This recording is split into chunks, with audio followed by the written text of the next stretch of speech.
গোলাঘাট জিলাত 11,59,000 জনসংখ্যা আছে।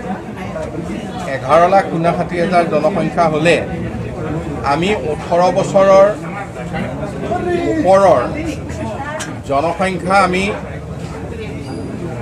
ধৰিছোঁ যে 8,11,000 হ'ব। এই 8,11,000 জনসংখ্যাৰ এতিয়া ফাৰ্ষ্ট ড'জ আমি 5,75,000 দিছোঁ। ছেকেণ্ড ড'জ আমি 1,08,000 লোকক দিছোঁ। এনেধৰণে আমি হিচাপ কৰিলে দেখা যায় যে ফাৰ্ষ্ট ড'জ পাবলৈ আৰু হয়তো 2.5 লাখ লোক বাকী আছে। আজিৰ দিনটোত আমাৰ হাতত 1,33,000 ভেকচিন কেৱল গোলাঘাট জিলাত ষ্টক হৈ আছে, জমা হৈ আছে। এতিয়া পৰ্যাপ্ত পৰিমাণে ভেকচিন আমি যেতিয়াই লাগে তেনেধৰণে যোগান ধৰি আছোঁ আৰু এইখিনি 1,33,000 যোগান যি আছে এইটো শেষ হোৱাৰ আগতেই আৰু ভেকচিন আহিব।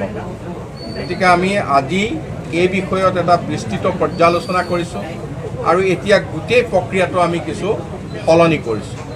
সলনি কৰিছোঁ এনেকৈ যে আমি যেনেকৈ নিৰ্বাচনত ভোট কেন্দ্ৰক লৈ আগবাঢ়িছিলোঁ, এতিয়া আমাৰ মূল ডকুমেণ্ট হিচাপে তথ্য হিচাপে ভোটাৰ তালিকাখন লৈছোঁ। ভোটাৰ তালিকাখন লৈ BLOসকল, গাঁওবুঢ়াসকল, আশা কৰ্মীসকল, অংগনবাদী কৰ্মীসকল সকলোৰে ঘৰে ঘৰে গৈছে। কোনে কোনে ভেকচিন লোৱা নাই নামটো লিখি আনিছে, ফোন নম্বৰটো সংগ্ৰহ কৰি আনিছে, ঘৰৰ ওচৰত গৈ ভেকচিন দিবলৈ ঠিক কৰিছোঁ। এতিয়া ভোট কেন্দ্ৰসমূহত য'ত লোকে সেই অঞ্চলৰ লোকে ভোট দিবলৈ আহে সেই কেন্দ্ৰটোতে আমি ভেকচিন কেন্দ্ৰ কৰিছোঁ আৰু তালৈ তেখেতসকলক ঘৰৰ ওচৰলৈ মাতি আনিছোঁ। তাৰ উপৰিও তাতো যদি বিচাৰি নাপাওঁ তেওঁলোকৰ ঘৰৰ সন্মুখলৈ, ঘৰৰ পদূলিলৈ যাবলৈ আমি প্ৰস্তুতি আৰম্ভ কৰিছোঁ যাতে সকলোকে আমি ভেকচিন দিব পাৰোঁ। এইটোৱে আমাৰ আজিৰ দিনটোৰ লক্ষ্য আৰু আমাৰ ইয়াত 935টা ভোট কেন্দ্ৰ আছে গোটেই গোলাঘাট জিলাত।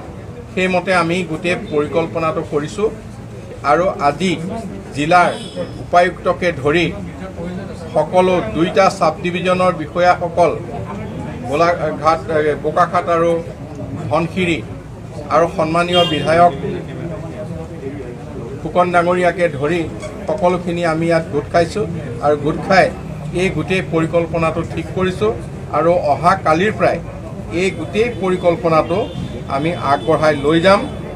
আৰু ইয়াৰ উপৰিও এটা কথা আমি ঠিক কৰা হৈছে যে গোলাঘাট জিলাত যিমান চৰকাৰী কাৰ্যালয় আছে সকলো চৰকাৰী কাৰ্যালয় মুৰব্বীয়ে অহা কালি আৰু পৰহিৰ ভিতৰত 2 দিনৰ ভিতৰত তেখেতৰ কাৰ্যালয়ৰ সকলো কৰ্মচাৰীক, বিষয়াক ভেকচিন দিয়াটো নিশ্চিত কৰিব লাগিব 2 দিনৰ ভিতৰত।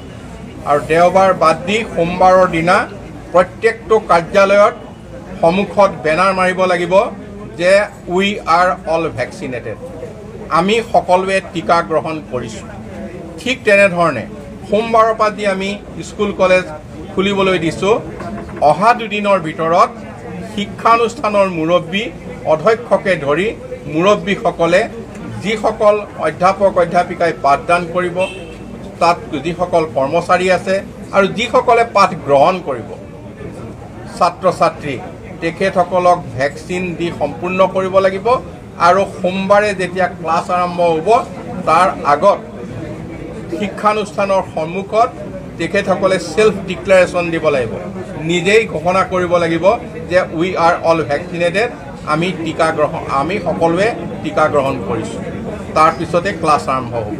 গতিকে এই গোটেই কামখিনি আমি আজি পৰ্যালোচনা কৰিছোঁ আৰু গোলাঘাট জিলাত সেইধৰণে অহা কালিৰ পৰা এইখিনি কাম আগবাঢ়ি যাব।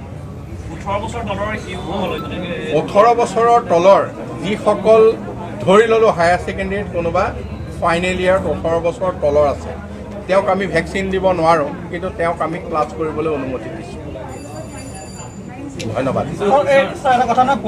আৰু সংক্ৰমণৰ হাৰটো বেলেগতকৈ কমা নাই। এতিয়া গোলাঘাটত আজি গোটেই ৰাজ্যৰ ভিতৰতে গোলাঘাটতে আমি মেট্ৰ' বাদ দিলোঁ।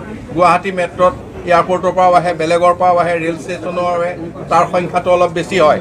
কিন্তু গোলাঘাটত আজি 56 জন হৈছে পজিটিভ কেছ। ইয়াত কোন কোন ঠাইত ওলাইছে? মেৰাপানীতে ওলাইছে নে, উৰিয়াম ঘাটতে ওলাইছে নে বৰ্ডাৰ সৰু পথাৰৰ বৰ্ডাৰতে ওলাইছে, বৰপথাৰত ওলাইছে, গেলাবিলত ওলাইছে? এই সকলোবিলাক আমি পৰ্যালোচনা কৰিছোঁ আৰু সেই ঠাইত অহাকালিৰ পৰা ব্যাপকভাৱে আমি টেষ্টিং কৰিম আৰু যাতে তাত আৰু যদি কোনোবা আছে আমি উলিয়াই দিম আৰু যদি ক'ৰবাত বেছি সংখ্যা ওলায় সেইবিলাক আমি কণ্টেইনমেণ্ট জ'ন আৰম্ভ কৰিম। Thank U. ট্ৰেইনেৰে আহিছে, আমি তেওঁলোকক টেষ্টিং কৰিছোঁ আৰু যদি এয়াৰপৰ্টেদি আহিছে সেইটোও কৰিছোঁ। গতিকে যদি তেওঁলোকৰ নিগেটিভ মানে পজিটিভ ওলায় তেওঁক সম্পূৰ্ণভাৱে চিকিৎসাৰ ব্যৱস্থা বা অন্যান্য লোকে যেনেধৰণে পায় তেনেধৰণে আমি চিকিৎসাৰ ব্যৱস্থা কৰিম। এতিয়াও কিছু লোক আছে যিসকলৰ মানে নথি পত্ৰ নাই, ঘৰে ঘৰে যিহেতু যাব, তেওঁলোকে কেনেকৈ পাব? একো নথি পত্ৰ নহ'লেও আমি নথি পত্ৰৰ নহ'লেও এইখিনি দিয়াৰ ব্যৱস্থা কৰিছোঁ। আমাৰ মানুহে তেওঁক যিটো আপলোড কৰিব লাগে তেওঁৰ নাম আপলোড কৰিব।